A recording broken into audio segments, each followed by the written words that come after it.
Good evening, everyone. We have with us today Lieutenant Colonel Taposh Munjal. He's an ex-NDA, served with the Corps of EME for 22 years. And while he was there on a posting to Delhi, he did a full-time MBA from the prestigious Faculty of Management Studies, Delhi University, through an executive program. Further, and then he went on and he also did his DGR course from the IIM Lucknow, and he continued networking in the consulting.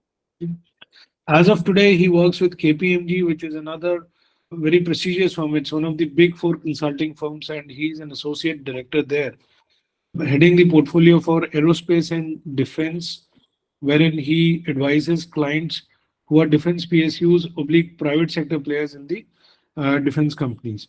He's also an visiting faculty to National Institute of Financial Management, Faridabad. And today he would be helping us understand the transformation journey he did while transitioning from uniform to where he is today in the consulting space. Taposh, go ahead, please. Thank you. I have got capital, means I have got money to invest. I, as a private investor, I want to go and invest into defense sector.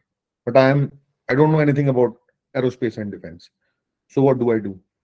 He goes to a consultant and he will ask him, I want to go into defense sector. What should I do? His question is, what should I do? So as a consultant, you will go back, understand what he does. And from his core capability, is there a possibility to go into defense sector? Is there a possibility into using his present production facility to manufacture something in the defense sector? May not be the platforms, could be spares, could be he could become a tier 1, tier 2 supplier.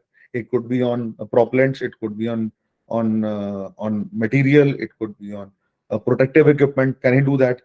If yes, out of these 10-15 segments that we talk of in the defense sector, does he get to choose from? He gets to choose from these 5 because of his capabilities, and this would require more capital to be invested. Now from these, the selection that you have made, now go back, you go and decide first. You means the company goes and decides first that I would like to invest in these 5, give me a deep dive into it. Please go into the sector and let me know. And he says, don't look at Indian orientation also, not only Indian Defense Forces or Indian utilization, look at the countries where I can export or become a tier 2 or tier 3 supplier for them. So now he goes back and does the entire work, and he selects, and he from these 5 sectors we tell him, okay, with this capital you can go into this, you manufacture this, and this regulatory framework is this. I give him the entire consulting. This is the regulatory framework, this licenses you'll have to take, this much land you'll require, ये environmental clearance होगा, ये सब सारी बातें मैं उसको बताऊंगा. वो सारी पूरी स्टोरी बनाने के बाद then I'll tell him कि ये टेक्नोलॉजी उसको मिलेगी कहाँ से. If he can develop, is he interested in doing it in R&D, or he wants to buy a technology, or even if he's interested to buy out a small company which does this and expand it later. This entire project which I told you would come to a consultant, and he will do the entire thing, and finally he presents it. So consulting, as you see, would be something in which you're not producing as such a product. You are producing something for them to act upon. It's a study, it's a report, it's a recommendation that you give to them, based on which he will invest, and the kind of insight that you give him, if he finds you good, he will definitely come back. If he finds that your report did not suit his requirement, the client will never come back. So that actually translates into something called, what does consulting actually work on? It is working on what is the input of it. The input is man hours. So as I asked the first question, if you go a traditional consultant, doctor, if he's slow in his seeing his patients, let's say there should be a reasonable time he should be able to see his patients. If he's not able to do that, then he might not earn as much as he would require in a day. If he's got consulting of 5 hours at his private clinic, he does 5 hours consulting work at his private clinic, and his average time is 15 minutes, or let's say 20 minutes. So he will say X number of patients, from whom he gets X into whatever his fees is, that much fees. But if he reduces his time from 20 to 15, he would get that much X plus amount of money, because that will increase. So for a consulting work, the product that they invest is their time, and for that time they would charge you on that, and that time charge is based on what level people are looking for, right?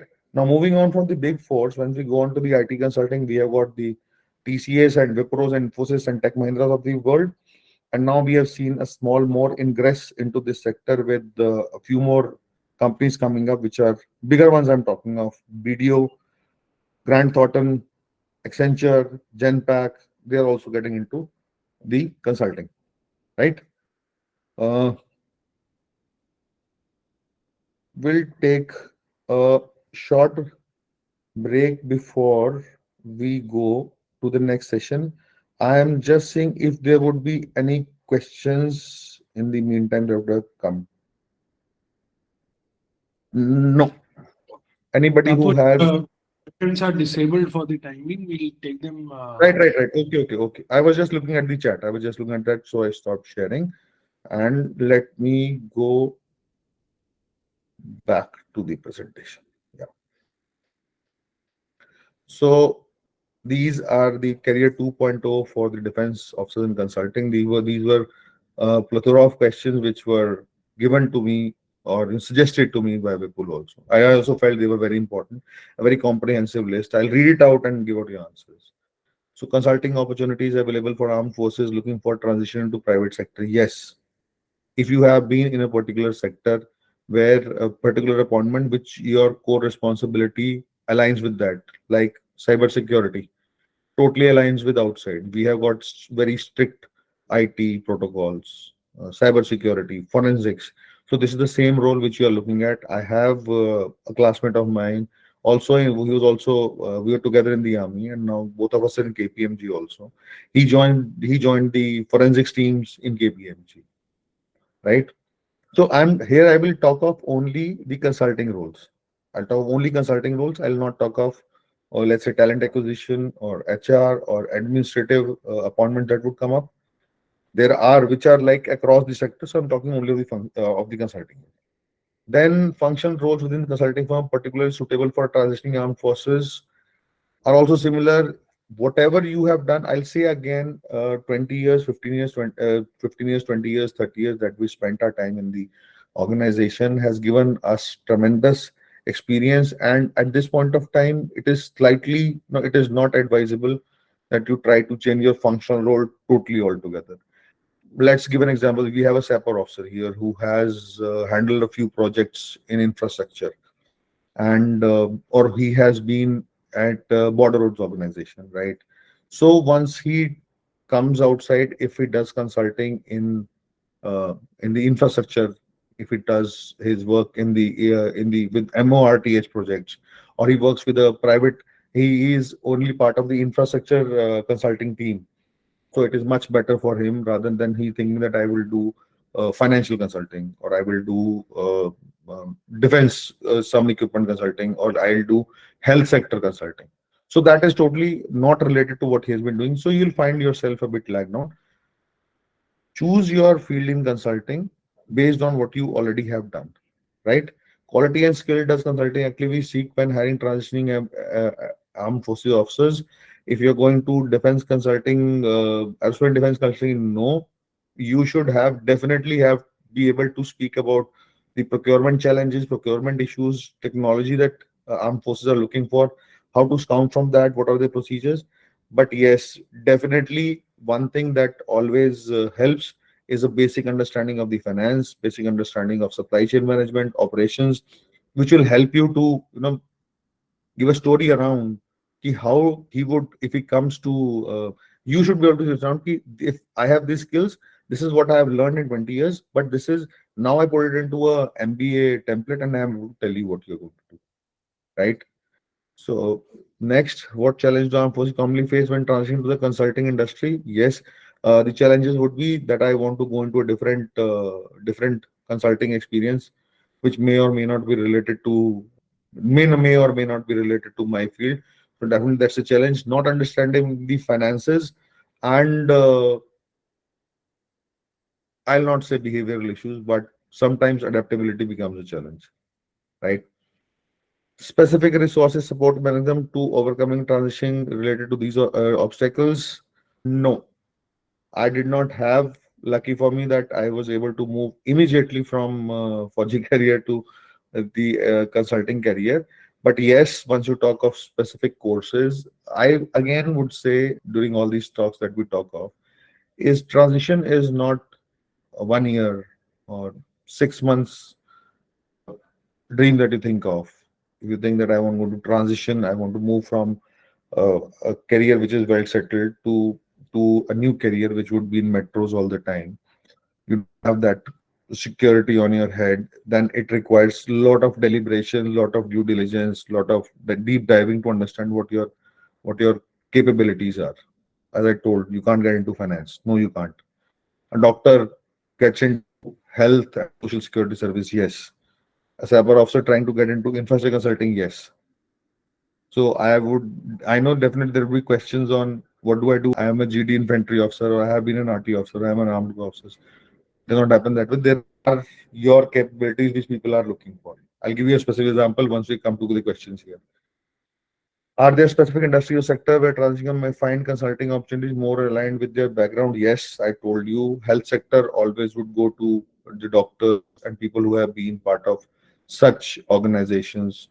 Separate officers looking outside could be part of the consulting the infrastructure development companies or the government agencies, or I've done a project with BRO. So despite my first project was with BRO, the Borders Roads, I've done a project with them. Successful transition in terms of consulting roles. One is me, who is sitting in front of you. The entire Big Four, which I spoke of, all of them are led by service officers or ex-service officers. My boss or the partner with me is Commander Gautam Nanda. He has been he was in the Navy for 22 years. He has been in consulting from last 10 years. Then next we have another shipbuilder in our team, Commander Jayakumar. He has been again 20 years service, then about 5 years in servicing now. So what it does, he breaks down the entire ship for the Navy and tells them, okay, this should be his costing. Or he goes to the shipyard and say, this should be a framework how to save money, right? Then amongst the big fours, EYA, Aerospace and Defense team is led by uh, K. Bear. He's an armored corps officer. Then within PricewaterhouseCoopers, it is led by Captain. He's again a naval officer. I'm forgetting his name. I'm sorry, Captain Vivek. Then he has got Himanshu Suryavanshi, again an EME officer who's with him. Deloitte has a lot of consulting roles which are there. I spoke about my friend who was with me, who is my school type, my classmate, went together to the army and he went into signals and he is there doing out of forensic. Then BCG has two of them who doing proper consulting. And in fact, we have infantry officers who would now it's an open house. I'll give you an example. You talk of the I'm an infantry officer. What do I do in consulting? So let's go back. This officer who is there with KPMG. His core job is to advise the bigger plants and industries on how they can improve their security and reduce their dependency on manpower utilization. So we would go to the plants, do a security audit from them, like we do a station security audit in army, or he will get the drills done, the firefighting drills done. Then he will do a stock check of all the cameras and the entry points that he has. Interestingly, he's a paratrooper. So once he does all that, he will make a report and say, no, no, you required this, this, this. Once you do A, B, C, D, E, your expenditure would reduce by this. You will have a reaction capability of this.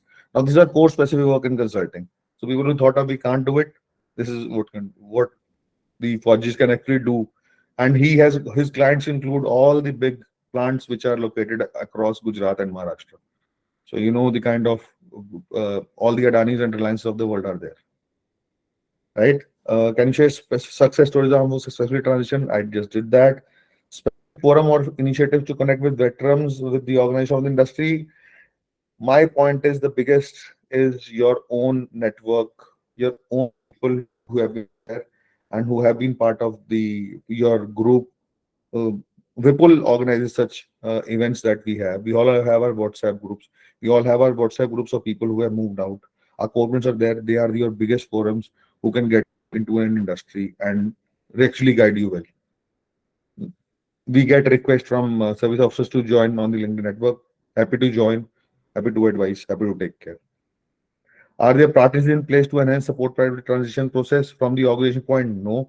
But yes, now most of them have got a veteran hiring program. I'll not talk about Amazon. I'll talk about Salesforce has it. It's called VetForce. Accenture started this year. They are reaching out to the DGR courses and they are looking for hiring. Accenture started it this year. They are also reaching out to people. Within KPMG, there is an officer service officer who looks after talent acquisition. He reaches out to courses, and we have some hiring from the DGR courses. Thank you so much for a very detailed and relevant presentation you gave us today. I'm grateful for your time and the effort put in.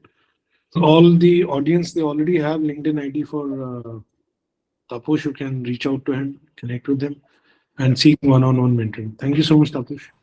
Thank you, Vipul. Thank you for organizing, and we look forward to your next networking event whenever it happens in Delhi. And I just really suggest that we move out to other cities also now. So a big Well, thank a lot of people whom I know who are there. Zakaria sir, thank you very much.